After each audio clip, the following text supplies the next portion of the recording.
በእጅ በእግር ብለ ያስገባሃትን ሴት ሳታገባት እንዴት ብለ ነበር መጠራት? ከሰማይ ወረደ ቃላት ነበር የምትጠቀሙት። ልቧን ፍስስ ቅልጥ የምታረጉበት ቃላቶች ታውቁታላችሁ። የኔ ንግስት ትላታል፣ መቤቴ ትላታል። እንጀራ ልበላ አለኝ፣ ውሃ ልጠጣ አለኝ፣ ዛሬ ሳላይሽ ማደር አልችልም እያለ ከዛሳ ካገባት በኋላ ያ ሁሉ የፍቅር ቃላት እንትን ይላል አይደል? ይቀራል። በእጅ እንደገባች ስታረጋግጥ ደስ አላችሁና ነው የምትስቁት እናንተ። ወደ እናንተ መዞሪያ አይቀርም። ቆይ ጠብቁ ወንድሞቼ። ስታገባ ያደነካትን ውበት አብራሃት እየኖርክ ማድንቅላት። የሰማችሁ ነው አይደል?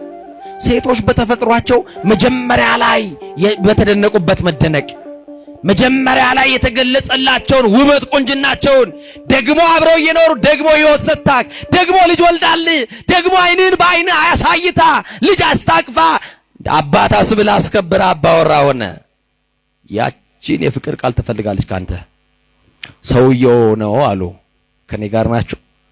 ባል ነው በእጅ በእግሬ ብሎ ወደድኩሽ አበድኩልሽ ብሎ አገባት። የመንግስት ሰራተኛ ነው፣ እሷ የቤት እመቤት ናት። ተጋቡ። አይ ፍቅራቸው እናቴ እንደው ተያይዘው ሲሄዱ መንገድ ላይ ያያቸው ፍቅርማ የነገሌ ነው ይላል ሰው። አይ በቁልምጫ ቃል ሲጠራሩ አይ እናቴ ያጠራራቸው እንደው ፍቅርማ አቤት ትዳርማ እንደነገሌ ይላል ሰው ሁሉ ያየው። የቤቱን እንኳን አናውቀውም። በር ከተዘጋ በኋላ እንኳን አናውቀውም። ውጪ ላይ ያለውን ያፋቸውን ነው የምንሰማው አይደል? ቤት ያለውን ጦርነት ግን አናውቀውም። ቤት ያለውን ፍጅት ግን እግዚአብሔር ነው የሚያውቀው። ማን ነው የሚያውቀው? ማን ነው ያውቀው? ንቀቱ፣ ትችቱ፣ መሰዳደቡ፣ ቤት ውስጥ ያለው ሽብር እግዚአብሔር ያውቀዋል። አቤት የነገሌ ይላል። ባል ለወረት ያገባት ሰሞን ስራ ደርሶ ሲመጣ ሚስቱ እንጀራ ጋግራ ወጥ ሰርታ የሚፈልገውን የሚወደውን ነገር አዘጋጅታለት ትጠብቀዋለች። ባሏ ከስራ ሲመጣ አባወራ ከቤት ሲመጣ ከውጪ ሲገባ ድምጽ አለው እኮ አይደል? ታውቃለህ ምናምን ቢያንስ ይላል አይደል? ያሰማል ድምጽ ኮቴ አለው። በሳይለንት ነው እንደምትገቡት እናንተ። አባወራ ወደ ቤት ሲገባ ድምጽ አለው የለውም ይላል ቢያንስ አይደል? የድሮ አባወራ ነው ያላቀመው ነው።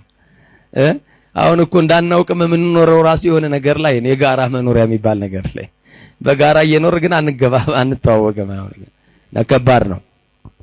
እና አባወራዋ ገና ባሏ መምጣቷን የምታውቀው ግቢው ሲገባ በሚያሰማው ድምጽ ነው። ባሌ መጣልኝ የኔ ጌታ ትልና ዘላ ልትስመው ልትቀበለው የያዘውን ቦርሳ ልትቀበለውና ደግሞ የእግሩን ውሃ አዘጋጅታለት